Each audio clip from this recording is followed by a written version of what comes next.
যাদবপুর কাণ্ড নিয়ে পুলিশি তৎপরতাও শুরু হয়েছে। বিশ্ববিদ্যালয় কর্তৃপক্ষকে পুলিশের চিঠি, সিসিটিভি ফুটেজ সহ নথি চেয়ে বিশ্ববিদ্যালয় কর্তৃপক্ষকে চিঠি পুলিশের। ছাত্র সংঘর্ষের ঘটনায় তদন্ত কমিটি নিয়েও আজকে বৈঠক। কর্তৃপক্ষের চেয়ারম্যান কে হবেন তা ঠিক করতেই এই বৈঠক। যাদবপুর কাণ্ডে আজকে এবিভিপিও পথে নামছে। আপনারা জানেন যে তদন্ত কমিটির চেয়ারম্যান নির্বাচিত করা হয়েছিল শুভশঙ্কর সরকারকে, কিন্তু তিনি সেই দায়িত্ব নিতে অস্বীকার করেন। সেক্ষেত্রে তদন্ত কমিটির চেয়ারম্যান কে হবে সেটা ঠিক করতেও আজকে কিন্তু বৈঠক।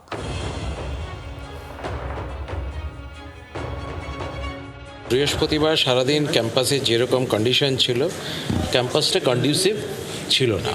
আমি প্রভিসি বা রেজিস্টার আমরা কেউই কিন্তু সেদিন মেন বিল্ডিং আসতে পারিনি। তো তার জন্যে এফআইআরটা লঞ্চ করতে দেরি হয়েছে। বৃহস্পতিবার করা উচিত ছিল, বৃহস্পতিবার করা হয়নি, তার বদলে শুক্রবার করা হয়েছে। এবার অ্যাকশনের ব্যাপারটা তো গোটাটাই পুলিশের পক্ষ থেকে। পুলিশ আমাদের থেকে চিঠি পাঠিয়েছে যে আমাদের তরফ থেকে যেসব সাহায্যগুলো করার সেই সাহায্যগুলো আমরা করব। মানে সাহায্য মানে হচ্ছে সমস্ত এভিডেন্স, তারপর হচ্ছে ক্যামেরা ফুটেজ, তো সেগুলো আমরা দেব।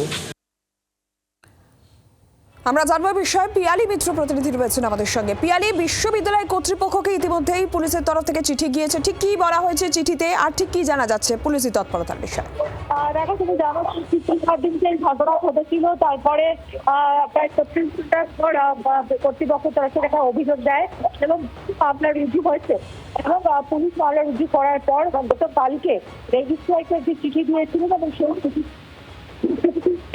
চেয়েছেন এবং তারা আজ জানিয়েছে সেই সিসিটিভি এবং তথ্য সংগ্রহ করা দিকগুলো আর সিসিটিভি সংগ্রহ করে যারা সেদিনের সরকারের সঙ্গে কারা কারা যুক্ত রয়েছে এবং সেদিন নির্দিষ্টভাবে কি ঘটেছে সেটা তারা জানতে চায়। যদিও এখনো পর্যন্ত কিন্তু পুলিশের টিম তারা এসে পৌঁছায়নি। ইতিমধ্যে কিন্তু আমরা দেখতে পাচ্ছি যে এসএফআই এর তরফ থেকে অরবিন্দ ভবনের সামনে খবর তাদের আছে।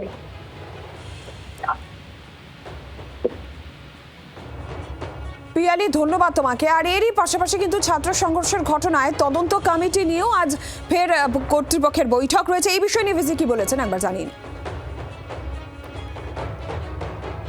একটা তদন্ত কমিটি করলেন আপনারা, তার চেয়ারম্যানই এখন দায়িত্ব নিতে অস্বীকার করছেন। হ্যাঁ, সেটা আবার আজকে রিকনস্টিটিউট করা হবে, আজকেই করা হবে। আপনারা সিলেক্ট করেছেন কারা থাকবেন নাকি ওটা দেখা যাক, সেটা অনেকের সাথে কথাবার্তা চলছে। ওটা ছেড়ে দিলে আগে থেকে কথা বলা হয়েছিল।